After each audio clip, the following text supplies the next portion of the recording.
Hello and welcome to another episode of Raw Chatter. I really do hope you enjoyed last week's with my incredible guest, Shatoya. And if you haven't seen it, please do go and have a look. But today it's just me, and I'm talking about a topic that I think a lot of you will get some benefit from.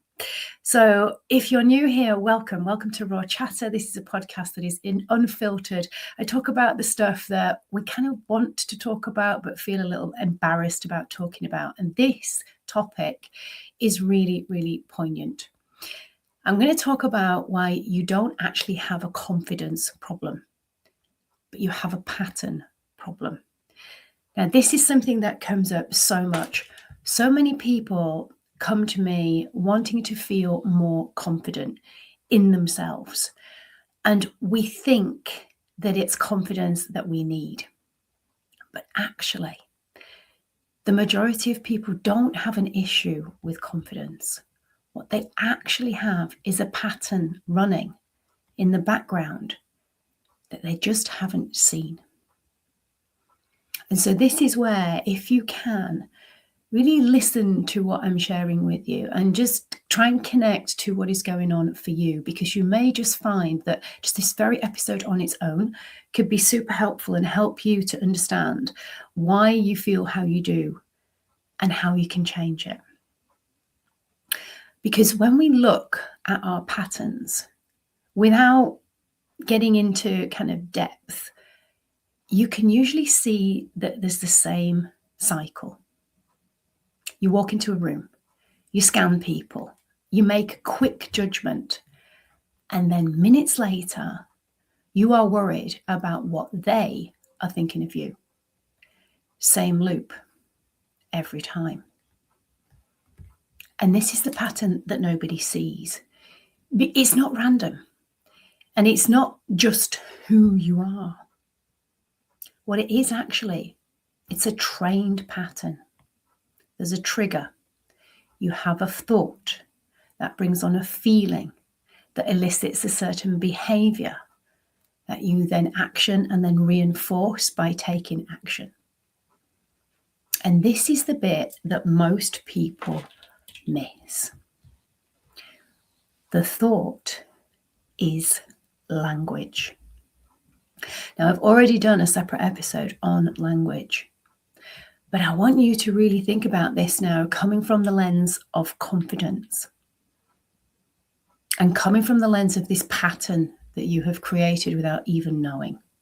And it is a loop. Listen to how you talk about people, other people. Saying things like, well, she's a bit much. My goodness, why is he trying so hard? Well, it's clearly not that capable. Now, you think that that's an observation, but it's not. It's a judgment. And every time you do that, you are teaching your brain, this is how people see each other. Which means then of course you are assuming that that is how they see you. But it's not. You're not paranoid. You are patterned. And this is the bit that is sometimes really quite hard for people to take on board, because it feels like they are now being judged. But this is what we need to recognize. If your brain is constantly categorizing or criticizing or labeling other people, then your brain assumes that everybody else is doing that too.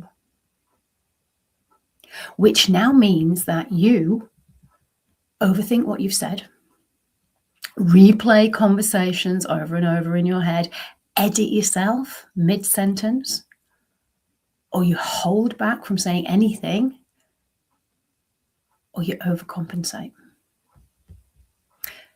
Now, that isn't low confidence. That is a pattern playing out. And what that comes across as, for the majority of people that I work with, is that you end up being nice. as opposed to kind.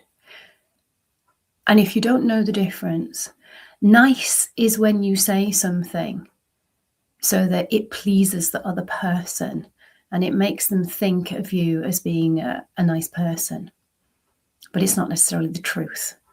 It's what you believe the other person wants to hear, and so you oblige. That's nice. Kind is giving yourself permission to tell the truth, because you are kind enough not to lie to the person, but to be honest. So that's to give feedback. Even if it may seem that it's a little bit harsh or critical, you will still give it. But a nice person won't actually say what they really think or what they really mean a lot of the time. Or they say nothing at all.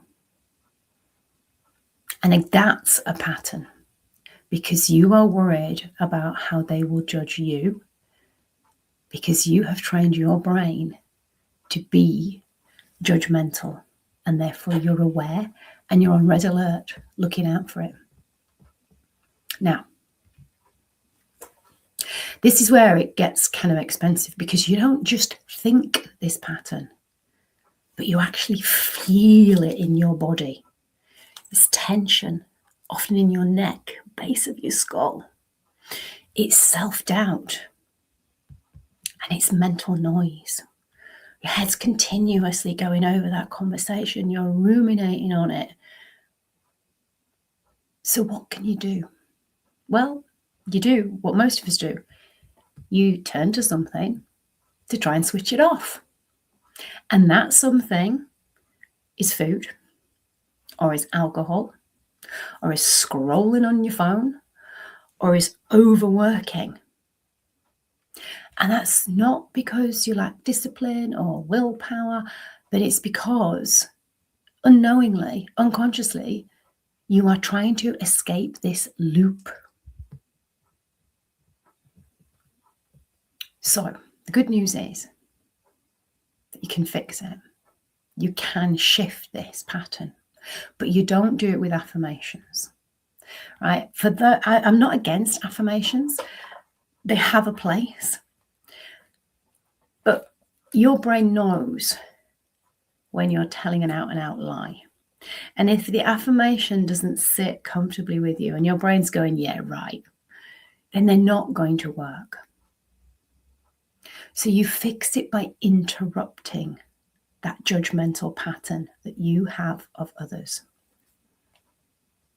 So I'm going to invite you not to delay, but to start today and just notice, just catch one judgment that you make of other people, just one. And instead of running with it and believing it, I want you to pause. Just stop. And I want you to neutralize it. Not eliminate it, not stamp it out, but just neutralize it. You're not being fake and you're not being not positive. It's just, you're going to say, they're different to me.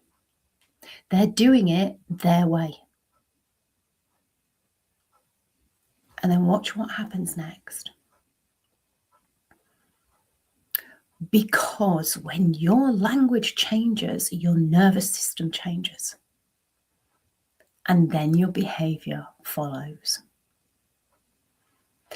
Now, a lot of my clients recognize this from a place of, I have to be right. They should be doing this. They ought to be doing that. And then when we're using those words for other people, they are massively judgmental, because what you're saying is the way that this person is doing it is wrong, and the way I think it should be done is right. Or the way that this person is doing it is making me feel uncomfortable, and then they should therefore care about how I feel and do it the way that makes me feel comfortable. Now, all of these things are coming from a place of judgment. And this is the bit that people don't want to take on board, because ironically, you're scared of being judged. But if you judge other people consistently, then of course you're going to think that other people are doing the same. and they're not. The majority of us have been programmed to be this judgmental because we've come from a background where it's been required to keep us safe. We needed to be aware of danger.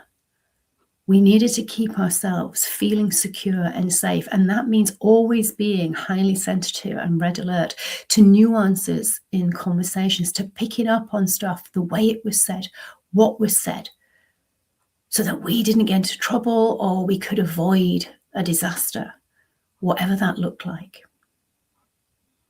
So this is a learned pattern, which is why I'm not judging you if you're doing this, because hands up, I used to do this until I realized that the more I judge others, the more I think they are judging me.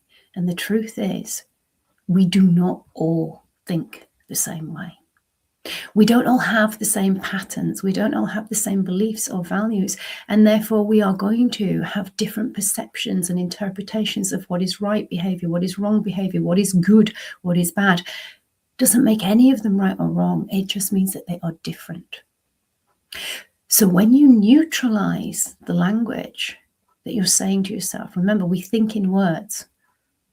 Our thoughts are our language, and our language is our programming. So if we can say to ourselves, no, they're just different to me, they're doing it their way.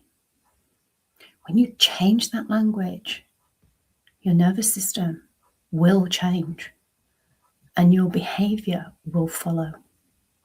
And that means that you'll feel more confident in yourself. Now, you don't actually need more confidence. You just need to see the pattern that you are running. Because once you can see it and you can change it, honestly, that will change everything. When you are feeling less judged and less worried about what other people are thinking of you, because you are being less judgmental of them, everything can change. So I'm going to invite you to not just hear this and do nothing with it and go, oh, that's quite interesting, which is what a lot of us do when we listen to podcasts or when we read a book or whatever it is that we do. You need to actually action it to see how differently you can feel in a very short space of time. Now, like any of this stuff, it doesn't work if you only do it once. You have to consistently catch those thoughts, but start with one. As soon as you can hear those thoughts in your head and you are criticizing or you are judging somebody, immediately neutralize it. Practice makes progress. And if you can do it once, you can do it a second time. And if you can do it a second time, you can do it a third time. And every time you keep on repeating it, and then it becomes just what you now do, you will notice that by default, you feel calmer and you feel more relaxed. And that usually leads to you feeling so much more confident and at ease, just being yourself. If you want to understand more about how this stuff works and just how you can implement it in your life around the people that maybe you feel are consistently triggering you or you're trying to avoid because you don't like the way that they behave, or maybe you feel that your partner isn't giving you what you need, but you're not actually able to tell them because you're too scared of being judged. Therefore, you don't say what you really need to say and you don't get honest about what you're thinking and feeling. When you start to change this stuff, literally, it changes relationships in a positive way. So if you know that you would like to do some serious work on this stuff, if you are so sick of repeating this pattern and always feeling on edge and that people are doing stuff to you, then that's a clue that you do need to do some work on this. People don't do stuff to you, it's how we interpret it. And if you are being critical and judging others harshly, then the chances are you are thinking that they are doing exactly the same. And what I can tell you is that is not the case. So if you know that this is you, or you know somebody who definitely falls into this category, then give me a subscribe, give me a thumbs up, pass the link to this episode on to them so that they can hear this for themselves and that they can do the recognition of themselves in what I've discovered, in what I've discussed, rather than you telling them, hey, this is you. Just say, hey, you may find this interesting or helpful. And if it is you, reach out. There's a link in the show notes and in the description for you to do just that. Book in a call and let's just have a confidential conversation, non-judgmental, about what you are thinking and feeling and just how that is affecting how you go about living your life. Because this is a pattern that only you can fix. And it starts with the awareness of what the pattern is. Once you've got that, I promise you, it's not that hard to change it. Thank you for listening. And I'm going to leave you with this, as I always do. We only have one life, as far as we know, and one body. So please look after it, because it is looking after you. And until next time, please do take care of yourselves.